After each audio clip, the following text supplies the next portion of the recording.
सोलापूर शहरातील उड्डाणपूल प्रकल्प गेल्या 11 वर्षांपासून रखडलेला असून यामुळे नागरिकांमध्ये तीव्र नाराजी व्यक्त होत आहे।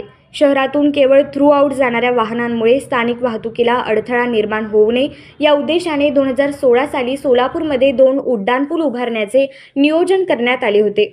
या प्रकल्पाचा प्रारंभिक खर्च सुमारे 700 कोटी रुपये होता। मात्र मागील दशकभरात काम सुरूच न झाल्याने प्रकल्पाचा खर्च वाढून तब्बल 1100 कोटींवर पोहोचला आहे।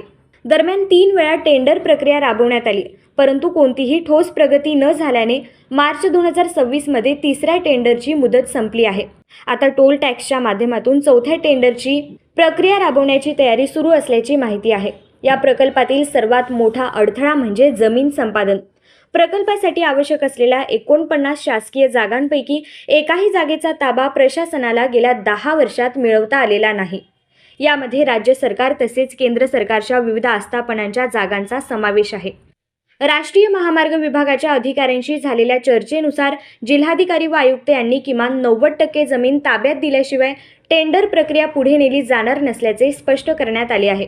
अशा परिस्थितीत वारंवार टेंडर काढण्याचा नेमका उपयोग काय असा प्रश्न उपस्थित होत असून यामध्ये वेळ व करदात्यांचा पैसा वाया जात असल्याची टीका केली जात आहे। दरम्यान उड्डाणपुलाच्या आराखड्यातही बदल करण्यात आले आहेत। सुरुवातीला 2 टप्प्यात होणारा प्रकल्प आता एकत्र करून एकाच लांबलचक पुलाचे नियोजन करण्यात आले आहे। मात्र विजापूर रोडकडील वाहनांसाठी खाली उतरण्याचा मार्गच ठेवण्यात आलेला नसल्याने नवीन डिझाईनवरही प्रश्नचिन्ह उपस्थित होत आहे। 2016 नंतर शहरातील वाहतुकीच्या परिस्थितीत मोठे बदल झाले आहेत। अनेक बाह्य वळण मार्ग तयार झाले असून अलीकडेच 109 किलोमीटर लांबीचा आणखी एक बाह्य वळण रस्ता प्रस्तावित करण्यात आला आहे। परिणामी जड वाहतूक आता शहराबाहेरून वळवली जात असून शहरातील वाहतुकीचा ताण वेगळ्या स्वरूपाचा झाला आहे। अशा बदललेल्या परिस्थितीत 2016 साली करण्यात आलेला वाहतूक सर्व्हे सध्याच्या परिस्थितीस लागू होत नसल्याची बाब समोर येत आहे। 2026 मध्ये शहरातील वाहतूक कोंडी मोठ्या प्रमाणात वाढली असून त्यावर उपाययोजना करण्यासाठी नव्याने वाहतूक सर्व्हे करून तज्ञ टाउन प्लॅनर आणि आर्किटेक्ट यांच्या मदतीने उड्डाणपुलाचे नव्याने डिझाईन तयार करण्याची गरज व्यक्त केली जात आहे।